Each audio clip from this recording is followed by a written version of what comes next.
Di tanah Jawa nan subur, ketika gemuruh Majapahit meredup dan tinggal sejarah, cahaya baru perlahan menyinari peradaban.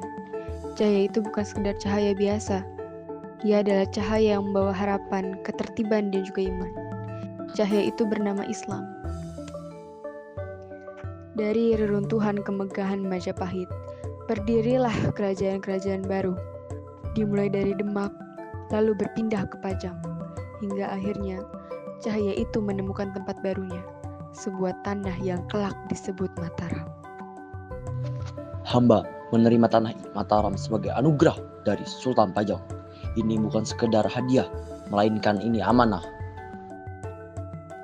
Ayah, tanah ini akan kita jadikan tanah yang besar. Bukan hanya sekedar sawah dan hutan, tapi sebuah kerajaan masa depan. Wahai rakyatku, kita bangun negeri ini dengan keadilan dan semangat. Mataram akan menjadi cahaya baru di tanah Jawa. Setelah kepergian Ki Ageng Pemanahan, Danang Sutawijaya melanjutkan perjuangan. Ia menolak tunduk kepada Pajang. Dengan keberanian dan dukungan rakyat, ia mendirikan Mataram dan menjadi Penembahan Senopati. Penembahan Senopati membangun fondasi Mataram dengan tekad dan perjuangan. Kepemimpinan itu diteruskan oleh raja-raja berikutnya. Hingga akhirnya, lahirlah seorang raja besar, cucunya sendiri, yang membawa Mataram ke puncak kejayaan, Sultan Agung Hanyokrokusumo. Aku Sultan Agung Hayokrokusumo akan mempersatukan seluruh tanah Jawa di bawah Panji Mataram. Kita tidak akan tunduk pada penjajah. VOC harus tahu bahwa tanah Jawa punya harga diri. Wilayah pesisir telah tunduk, tuanku. Batavia kini dikuasai asing. Mereka itu bukan pedagang. Mereka penjajah. Batavia akan jadi milik kita.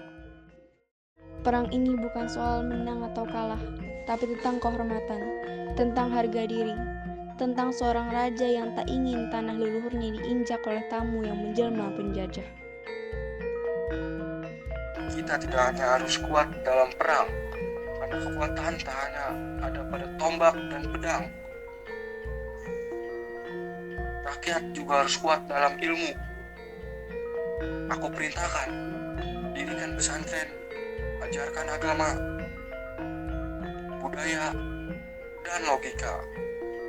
Kita satukan nilai Islam dan kearifan Jawa. Kita ciptakan kalender Jawa Islam. Karena Mataram bukan hanya kerajaan perang, tapi kerajaan ilmu dan iman. Sultan Agung membawa Mataram ke puncak kejayaan.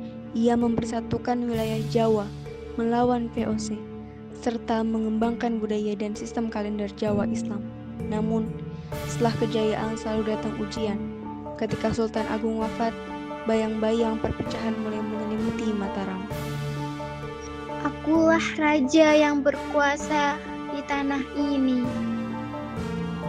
Ku tak ingin ada yang membangkang. Ulama yang melawan, buang saja nyawanya. Sudah tidak ada lagi cahaya kedamaian.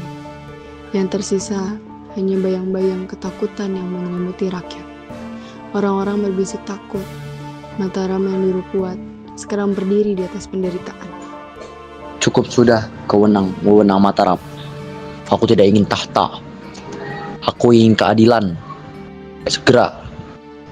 Pleret, ibu kota Mataram, diserbu dengan ganas.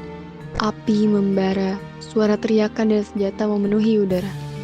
Turnajaya dan pasukan menyerbu tanpa ampun. Amangkurat I ketakutan dan putus asa.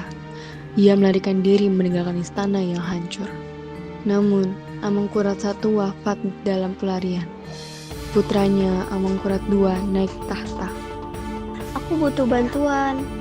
Aku butuh bantuan VOC untuk merebut kembali tahta ini.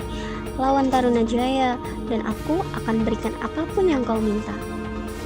Kami ingin lebih dari sekedar emas. Beri kami pelabuhan, hak dagang, dan kuasa atas sebagian dari tanahmu. Ambil saja semua yang kau inginkan, asal tataku kembali. Akhirnya, Amangkurat II bersekutu dengan VOC, menindas ulama dan rakyat. Pemberontakan terjadi. VOC ikut campur dan Mataram mulai pecah dan kehilangan kekuatannya.